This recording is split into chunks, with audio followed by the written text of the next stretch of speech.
Welcome to Catholic News World.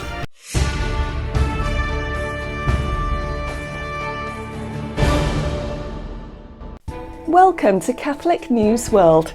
Please subscribe to our channel. My name is Steph. Here are this week's breaking news headlines.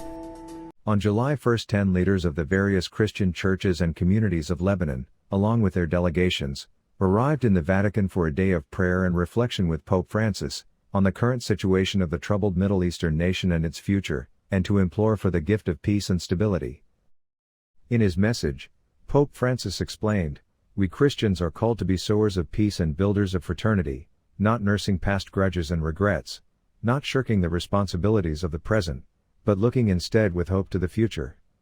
We believe that God has shown us but one way, the way of peace."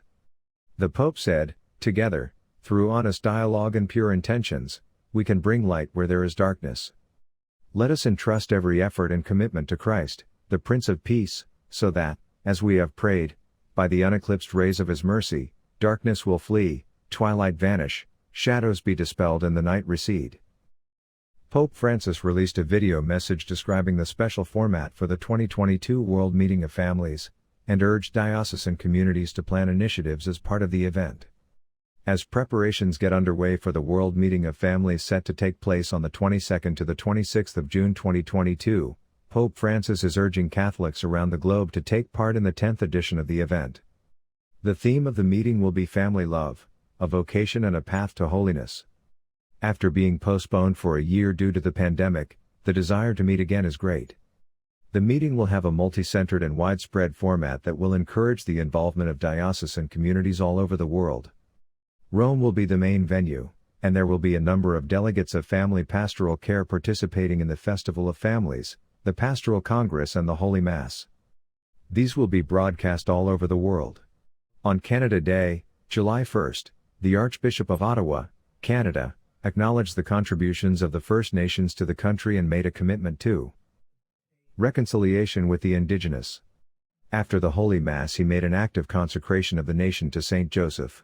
Has been created by God, our Creator, and inhabited by indigenous peoples since immemorial.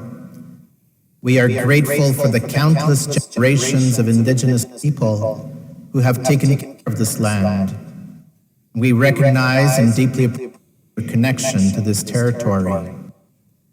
The territory on which our archdiocese is now located was the home of the Haudenosaunee in its southern region of Cornwall, and the Anishinaabe in the northern region of Ottawa. We also recognize and acknowledge contributions that the Métis, Inuit, and other indigenous peoples have made, both in shaping and strengthening this region of the Archdiocese in particular, and of our province and our country as a whole. The Archdiocese is committed to reconciliation with the indigenous peoples who continue to live in and contribute to this territory. Together, make this act of entrustment to Saint Joseph, the patron of Canada. A historic Roman Catholic church located in Morinville, Alberta, Canada was set on fire Wednesday, June 30, 2021, which is the fifth Canadian church destroyed in 1 week. In the last week, 4 other Catholic churches located on Indigenous land in British Columbia, Canada were completely burned. These fires follow the discovery of the remains of hundreds of Indigenous children discovered buried in unmarked graves at the former Indian residential schools. The National Chief of the Assembly of First Nations says he understands the anger by the discovery of unmarked graves at former residential schools, but explains that burning down churches will not bring justice. "To burn things down is not our way," Perry Bellegarde said Wednesday. "Our way is to build relationships and come together." Alberta Premier Jason Kenney released a statement on Wednesday. It said that this appears to be another violent hate crime targeting the Catholic community. The sudden collapse of the 12-story Champlain Towers South on June 24, 2021, in Surfside, Florida, USA has left many dead.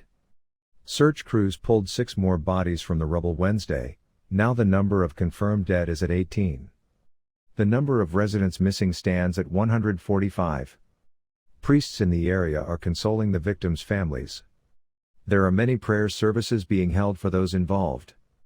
Catholic churches and charities are raising money for the victims. Archbishop Thomas Wensky issued the following statement regarding the partial collapse of the Surfside condominium on June 24, 2021.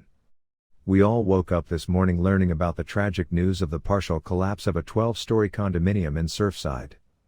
Search and rescue teams continue to sift through the rubble to find survivors and to recover the bodies of those who did not. Our hearts go out to all those affected by the tragedy. Our Catholic charities and local clergy have joined with other voluntary agencies and faith leaders to assist in whatever way they can. We also pledge our prayers for the victims, their families, and first responders. May the Lord give them strength. Watch our programme every Friday at 7:30 p.m. Thanks for watching. Please subscribe to Catholic News World channel. God bless.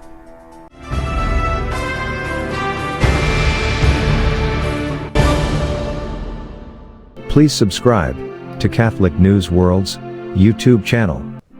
Thanks and God bless.